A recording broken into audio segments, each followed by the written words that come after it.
just has a sore ankle. Who we've scanned it, and we'll see how that goes. And so that's the only issue with Ryan Manning. We'll wait and see how he is.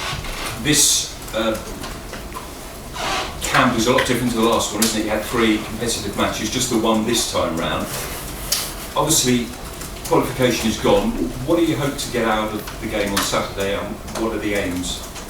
Yeah, you're right. It is different. We in 2 of the away games, previous away games, we had a lot of players playing on Sunday, for example, and had away to Serbia on Wednesday and away to Portugal on Wednesday. So you just had one day. So this has been different. We've had 2 training days. Some of the players involved Sunday, or I put 2 training days, and then we fly tomorrow. Tomorrow's consumed really with the 8-hour flight and the travel time, and then we train in Azerbaijan on Thursday and Friday. Our preparations hopefully will be good, and we're looking forward to the game. It's a game that what can be achieved. We want to obviously try and win the game. That's the objective, and we want to. We feel that the team is involving, and we want to go and put in a strong performance and get the victory that we desire. The players that have come in have spoken very positively about training and about the feel that the result is not far away. But how much does everybody need a competitive win on Saturday?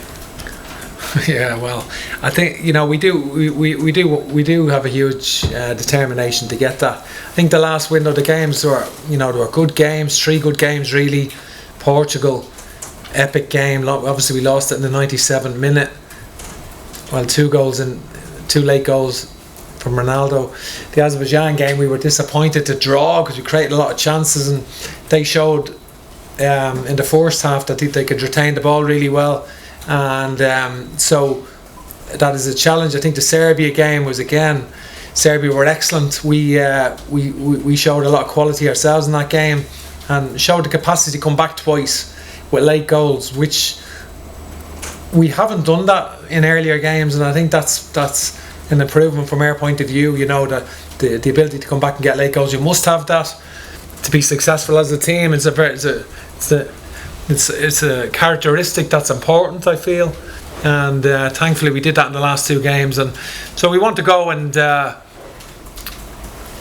we have taken the lead in our other 2 away games against Serbia and Portugal. So ideally we would do that and go on and win this game, and that has to be the objective. Cool, sorry. Thanks, Kieran. Just to confirm something, have Duffy and Connolly joined up with the squad? Oh yeah, they both trained today. Both trained fully today. So do you have to win on Saturday just to show those who doubt you that this team is progressing? Well, listen, I can't dwell on the sort of negative aspect of what happens if we don't win. I think we just got to focus on trying to win the game, and I think that's clearly our objective. I think the players' attitude is excellent, the spirit is excellent, but we got to turn that into wins. We realise that, and I think we got to train well, but we've got to bring that into the game on Saturday, and try and get that win, because I think the players are very determined. They've shown a terrific attitude, and we want to go and win the game on Saturday. Can you understand the criticism from people who say, look, we still haven't? Yeah, of course I can. Yeah, no, of course I can. And you not above criticism. No, I think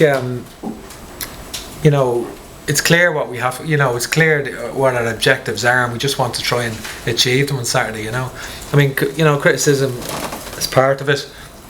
I can't accept that. So I think one of the things I'll have to do, we just have to prepare the team and try and get the victory that we need on Saturday. Final one, what do you have to do differently from the last time you met against Azerbaijan to win this? Because you have quite enough number of chances. Yeah, we need to improve on our first half display, probably in that game where we came out of the blocks brilliantly first 15 minutes, and we created 3 good chances. We should have been ahead, and we didn't take them, and then Azerbaijan retained possession really well in their own half for periods, so we need to modify our sort of pressing strategy around that and be better out of possession than we were for the second half of that first half. We weren't cohesive in terms of our out of possession strategy. We didn't get after the team, after Azerbaijan collectively in the way that we could have.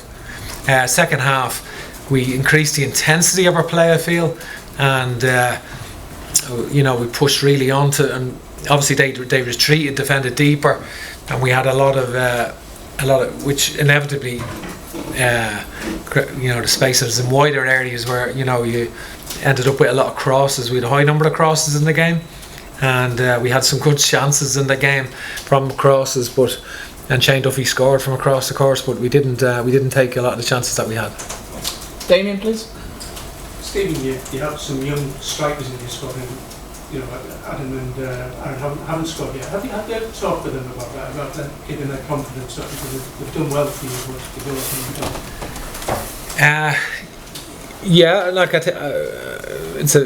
it's a valid point.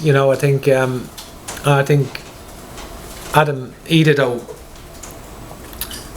had performed very well. I felt in the previous internationals, and actually got at least one of the Man of the Match awards and things like that, and led the line well and ran the channels, and was offered a threat with his pace in a lot of the games, and obviously his header was inches wide against Azerbaijan in the home game, and he's frustrated himself.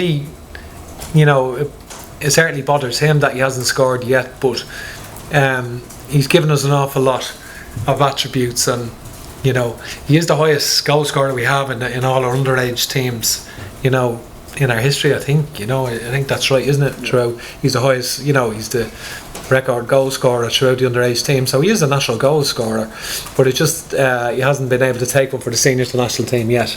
So I'm sure that's a matter of time. I think from Aaron Connolly's point of view, I think it's accurate to say that there were certain penalties against Serbia away and Portugal away to put us 2-1 up 20 minutes to go, and 2-0 up midway through the second half against Portugal. There were certain penalties that weren't given, and he was fouled twice, and so he's been. Those are the margins from that point of view. Just on Adam, how have you seen him grow even in the short time since he went over to the team? Yeah, it's nearly like he's developed in the international team, really, because obviously he's found minutes hard to get at Norwich, because he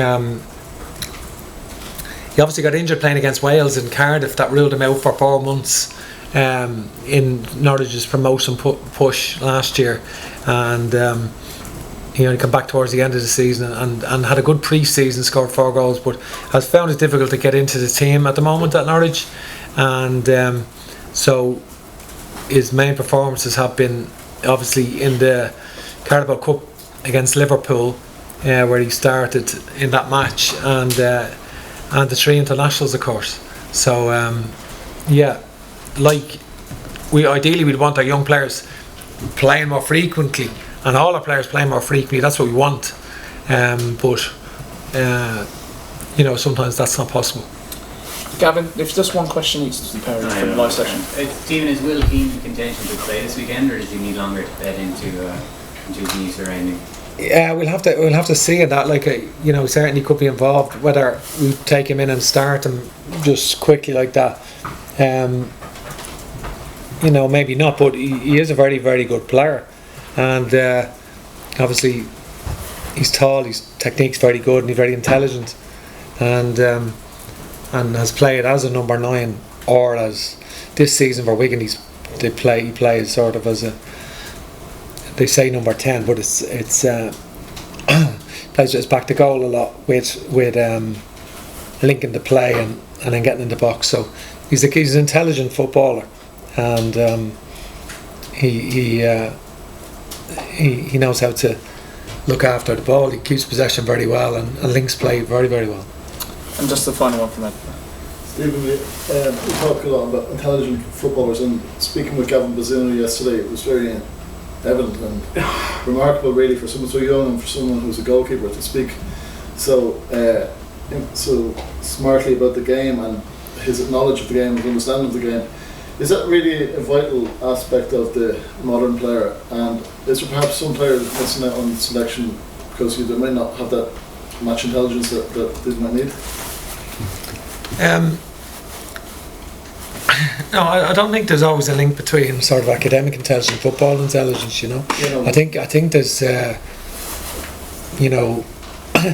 everyone is different, and I think you have to sort of respect everyone's sort of strengths and weaknesses. I think Gavin is obviously a very special young man, and that's been evident for a couple of years now, that we could see that with our own eyes, him growing into a he came in and just obviously had the experience with the under-21 team. He came in as a 17-year-old and trained exceptionally well, showed great confidence, and has brought that into the senior international team. Obviously making his debut at Shamrock Rovers at such a young age was a great help to him, and so he's done well, but obviously you have to build on that.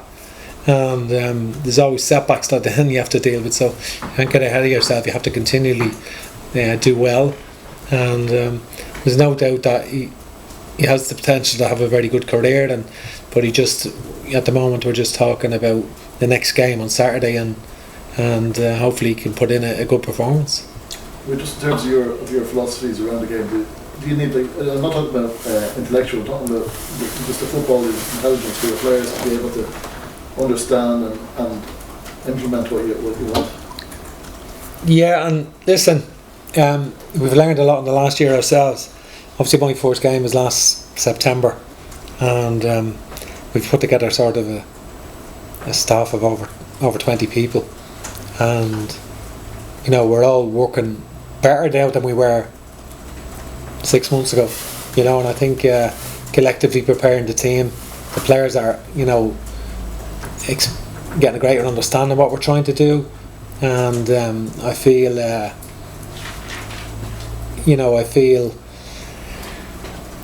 that we'll be winning games soon. I think we want to try and have a good window this window. We want to go to Azerbaijan. We know we'll have to earn everything out there, like their home record is. They don't give up, don't make it easy. We know in the last campaign, when I looked at the result, they drew Croatia, for example, out there. So I knew before the campaign they won't get anything easy in Azerbaijan, but we want to go and win out there, and that's certainly our ambition that that we want to achieve.